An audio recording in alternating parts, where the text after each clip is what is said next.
네, 예레미야 38장 14절에서 28절까지의 말씀 제가 읽어드리도록 하겠습니다.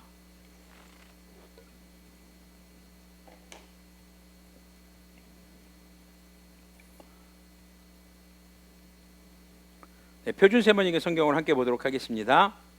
네. 시드기야 왕은 사람들을 보내어서 예언자 예레미야를 주님의 성전 셋째 문 어귀로 데려왔다. 그리고 왕은 예레미야에게 말하였다. 내가 그대에게 한 가지를 묻겠으니 아무것도 나에게 숨기지 마시오. 그러자 예레미야가 시드기야에게 대답하였다. 제가 만일 숨김없이 말씀드린다면 임금님께서는 저를 죽이실 것입니다. 또 제가 임금님께 말씀을 드려도 임금님께서는 저의 말을 들어주시지 않을 것입니다. 시드기야 왕은 예레미야에게 이렇게 은밀하게 맹세하였다. 우리에게 목숨을 주신 주님의 살아계심을 두고 맹세하오. 나는 그대를 죽이지 않고 그대의 목숨을 노리는 저 사람들의 손에 넘겨주지도 않겠소. 그러자 예레미야가 시드기야에게 말하였다. 주 만군의 하나님, 주 이스라엘의 하나님께서 임금님에게 이렇게 말씀하십니다. 너는 바빌로니아 왕의 고관들에게 항복하여야 한다. 그러면 너는 너의 목숨을 구하고 이 도성은 불에 타지 않을 것이다. 그리고 너와 너의 집안이 모두 살아남게 될 것이다. 그러나 내가 바빌로니아 왕의 고관들에게 항복하지 않으면 이 도성이 바빌로니아 군대의 손아귀에 들어가고 그들은 이 도성에 불을 지를 것이고 너는 그들의 손에서 벗어날 수가 없을 것이다. 그런데도 시드기야 왕은 예레미야에게 이렇게 대답하였다. 나는 바빌로니아 군대에게 투항한 유다 사람들이 두렵소. 바빌로니아 군대가 나를 그들의 손에 넘겨주면 그들이 나를 학대할지도 모르지 않소. 예레미야가 말하였다. 그들의 손에 넘어가시지 않을 것입니다. 부디 제가 임금님께 전하여드린 주님의 말씀에 순종하십시오. 그래야 주님 임금님께서 형통하시고 임금의 목숨도 구하실 것입니다. 그러나 임금님께서 항복하기를 거부하시면 주님께서 저에게 보여주신 일들이 그대로 일어날 것입니다. 보십시오. 유다의 왕궁에 남아있는 여인들이 모두 바빌로니아 왕의 고관들에게로 끌려가면서 이렇게 탄식할 것입니다. 빚던 도끼에 발찍혔다. 친구들이 너를 속이고 멋대로 하다가 내가 진창에 빠지니 너를 버리고 떠났다. 임금님의 모든 아내와 자녀들도 바벨로니아 군대에 끌려갈 것입니다. 임금님께서도 그들의 손에서 벗어나지 못하고 바벨로니아 왕의 손에 붙잡히실 것입니다. 그리고 이 도성도 불에 타버릴 것입니다. 그런데도 시드기야는 예레미야에게 이렇게 말하는 것이었다. 이런 이야기를 아무에게도 발설하지 마시오. 그렇지 않으면 그대는 목숨을 부지하지 못할 것이오. 나에게 이야기했다는 것을 고관들이 알면 그들이 그들에게 와서 나하고 무슨 말을 하였으며 또 내가 무슨 말을 하였는지 자기들에게 사실을 알려달라고 사실대로 말하라고 할 것이요. 그들이 그대를 죽이지 않겠다고 하면서 아무것도 숨기지 말고 말하라고 할 것이요. 그러면 그대는 그대가 요나단 집으로 돌아가면 죽게 될 터이니 그곳으로 돌려보내지 말아달라고 임금님께 간청하였다고만 대답하시오. 과연 고관들이 모두 예레미야에게 와서 물어보았다. 그때 예레미야는 왕이 자기에게 명령한 그 말대로만 그들에게 대답하였다. 그 이야기의 내용은 전혀 탄로나지 않았고 대신들은 예레미야에게 더 이상 할 말이 없었다. 이렇게 해서 예레미야는 예루살렘이 함락되는 날까지 근유대 뜰 안에 머물러 있게 되었다. 아멘. 잠시 기도하겠습니다. 주님, 이 시간 주님의 말씀을 증거합니다. 성령님께서 말씀에 조명이 되어 주시옵소서. 우리 주 예수 그리스도님의 이름으로 기도드립니다. 아멘. 네. 오늘 말씀을 보면은 시드기야가 예레미야를 부릅니다. 예레미야를 불러서 내가 한 가지 물을 테니 사실대로 나에게 답해 주시오라고 묻습니다. 그때 예레미야가 뭐라고 합니까? 제가 말씀을 드려도 임금님께서는 들어주시지 않을 거 아닙니까? 그리고 당신 임금님께서는 저 죽이시려고 하는 거 아닙니까? 그 시드기야가 은밀하게 얘기하는 거죠. 아무도 이렇게 눈치를 쓱 살피면서 내가 약속하건대 안 죽일게. 그러니까 솔직하게 말해요. 알겠죠? 약속했어요. 네, 은밀한 약속을 하고 이야기를 합니다. 자, 그런데 하나님께서 어떻게 말씀하시는지 예레미야는 계속해서 사실 솔직하게 얘기하고 있었거든요. 그 얘기는 뭡니까? 항복하라는 겁니다. 항복해서 목숨을 보존하라는 겁니다. 그런데 지금 상황이 어떤 상황입니까? 지금 예루살렘 성은요 바벨론에 의해서 완전 포위당해 있는 상태입니다. 함락 직전입니다. 그리고 어제 말씀하셨던 것처럼 도성 안에 먹을 것이 바닥났어요. 진짜 이제 끝까지 몰린 거죠. 궁지에 몰렸습니다. 시드기야는 뭔가 선택을 해야 합니다. 왜? 왕이니까요. 지도자니까요. 그런데 시드기야의 지금 모습이 왜 이렇게 고민스러우냐면은 첫 번째로 시드기야 왕은요, 이스라엘에서, 그러니까 남유다에서 다윗 왕조의 혈통이긴 하지만 일반적인 방법으로 유다의 임금이 된 것이 아니었습니다. 바로 바벨론이 세운 임금이었어요. 우리의 말 잘 들으라고. 다윗 혈통 중에서 바벨론이 개입해서 세운 왕이었던 거죠. 그런데 시드기야가 이 바벨론 손아귀에서 좀 벗어나고 싶었습니다. 그래서 누구하고 손을 잡냐? 이집트, 애굽하고 손을 잡습니다. 그래서 바빌로니아를 한번 밀어내보자. 특히 이집트도 바빌로니아에게 위협을 당하고 있던 터라 연합군을 조직해서 동맹을 형성해서 바빌로니아와 싸우면 승산이 있지 않겠는가라는 생각을 했던 것이죠. 그런데 이집트가 깨지죠. 그러면서 바벨론이 열받는 겁니다. 열받아서 시드기야를 더 쪼여오고 이제 예루살렘을 완전히 무너뜨리려고 하는 거죠. 자, 그런 상황에서 시드기야는 어떻게 결정해야 될지 굉장히 어려운 겁니다. 여러 가지 사람들의 눈치가 보이는 거죠. 고관들의 눈치가 보입니다. 그리고 지금 포로로 이미 잡혀간 사람들도 있어요. 바벨론에. 바벨론 포로는 총 3차에 걸쳐서 잡혀갑니다. 1차는 고관들의 자녀들, 그러니까 자기 자녀들이 포로로 잡혀간 상황에서 시드기야가 어떻게 곱게 보이겠어요.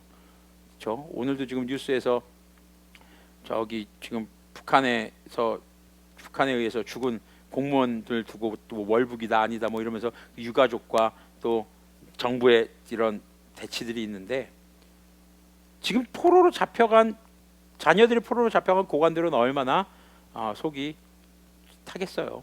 속상하죠.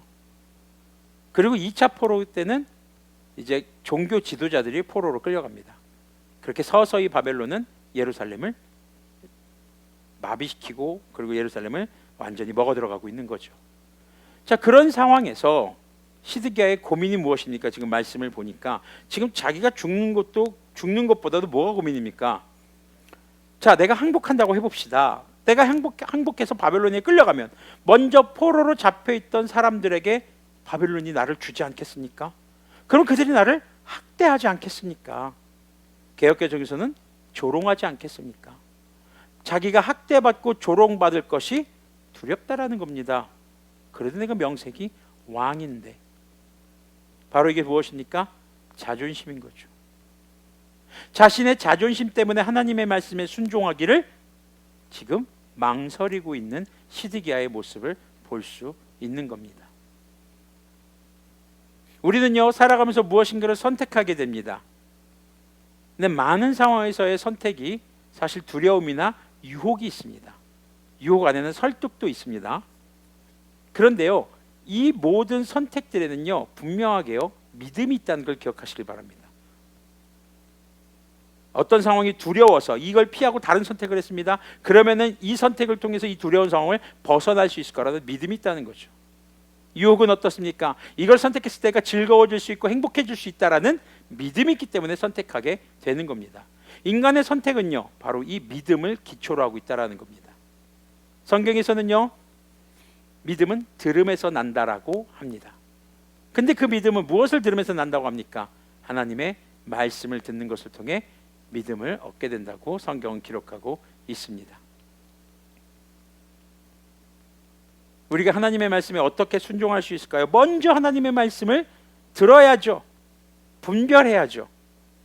오늘날에는 하나님의 말씀이 성경으로 기록되어 있습니다. 그런데 문제가 뭡니까? 성경이 너무 어려워요. 맞습니다. 벌써 수천 년 전, 수백 년 전에 쓰여진 기록입니다. 그러다 보니까 성경이 기록된 문화와 언어적 특징들이 오늘날 대한민국에서 현 시대를 살아가고 있는 우리들에겐 너무나도 동떨어져 있는 것이 현실이기도 한 거죠. 이런 상황에서 우리가 하나님의 말씀을 어떻게 분별할 것이냐, 이것이 사실 우리 신앙생활의 큰 관건입니다. 분별을 해야 순종이라도 하죠. 그리고 나서 이제 순종을 하게 됩니다. 그래서 오늘 말씀 제목이 뭡니까? 오늘 큐티의 제목이 들음과 따름 사이에는 믿음이 필요합니다 라고 합니다. 근데 이 믿음은요, 덮어놓고 믿는 것이 아닙니다. 펼쳐놓고 믿어야죠. 무엇을요? 성경을요. 근데 여기서 성경을 펼친다는 건요, 단순히 성경책을 펼친다는 것을 얘기하는 것이 아니라 그 말씀을 읽고 배우고 또 듣고 삶에 적용하는 것을 얘기합니다. 그걸 우리는 묵상이라고 합니다. 영어로는 quiet time. 무엇으로부터 조용해지는 것? 세상의 소리, 하나님의 말씀 외에 다른 것들은 다 조용히 뮤트 시켜버리고 주님의 말씀에만 볼륨 업. 네, 그게 바로 우리가 하나님의 말씀을 따라 살아가는 그리스도인의 믿음의 자세라는 거죠. 큐티라는 것은요, 그래서 내 삶의 여러 가지 분주한 상황들, 내 마음을 혼란스럽게 하는 것들, 나의 마음을 빼앗는 모든 상황에서 잠시 벗어나는 겁니다. 잠시 벗어나서 주님의 말씀에만 집중하는 시간. 근데 주님의 말씀에 집중하려면 알아야 그것도 집중할 수 있습니다. 성경을 그냥 글자만 읽는다고 해서 그 의미도 모른 채 읽는다고 해서 무엇인가 달라지는 것은 아니라는 거죠. 그거는 그냥 연불 외우고 뭐 이렇게 주문 외우는 거랑 다를 바가 없는 거죠. 하나님의 말씀을 공부해야 합니다. 배워야 합니다. 그래야 우리는 주님의 말씀에 순종할 수 있고 순종을 통해서 믿음의 열매를 맺을 수 있다라는 것이죠. 백날 첫날 교회 다니고 예배 참석한다고 해서 신앙의 열매, 믿음의 열매를 맺을 수 있는 것은 아니라는 겁니다. 여러분들이 하나님의 말씀을 듣고 배우는 것을 게을리하지 마시기를 바랍니다. 그런 기회가 있을 때 우리는 잘 잡을 수 있어야 합니다. 물론 이상한 곳에 가서 성경 공부하면 큰일 납니다. 네. 그래서 첫 번째 권면하는 것은 여러분들이 속해 있는 교회에서 하는 성경 공부에 적극적으로 참여하시길 바랍니다. 근데 여러분들이 다니는 교회가 좀 이상한 낌새가 보이면 빨리 검증 과정을 통해서 확인하시고 이상한 곳이면 도망쳐 나오셔야 됩니다. 네. 그리고 우리 마라나타 찬양 선교단 역시 현재 영상으로만 예배를 하다 보니까 모이질 못하다 보니까 학교 안에서 했던 바이블 스터디들도 못하고 있는 상황이죠. 올해는 LTC도 못하고 지금 이렇게 지나가고 있네요. 그러나 이 코로나19가 빨리 종식되어서 우리 마라나타 찬양 선교단 모든 멤버들이 함께 모여서 LTC도 하고 그리고 성경도 공부하면서 대학생활 가운데 어떻게 하나님의 말씀을 우리의 삶에 적용할 것인가를 배워가시기를 소망합니다. 자, 하나님의 말씀을 솔직하게 예레미야가 다 전했습니다. 그런데 시드기야는 어떻게 이야기 반응합니까? 24절 보니까 그런데도 시드기야는 이렇게 말하는 것이었다라고 합니다. 그런 이야기를 아무에게도 말하지 마시오. 그리고 사람들이 가서 고관들이 만약에 물어보거든, 내가 요나단의 집으로 돌아가면 날 사람들이 죽일 거니까 날 돌려보내주지 마십시오라고 거짓말 치세요. 구라치세요. 네, 시드기야는 지금 구라스천이 되고 있는 거죠. 네. 왜요? 두렵거든요. 고관들이 자기의 적이 되고 자기를 죽일까 봐 두렵습니다.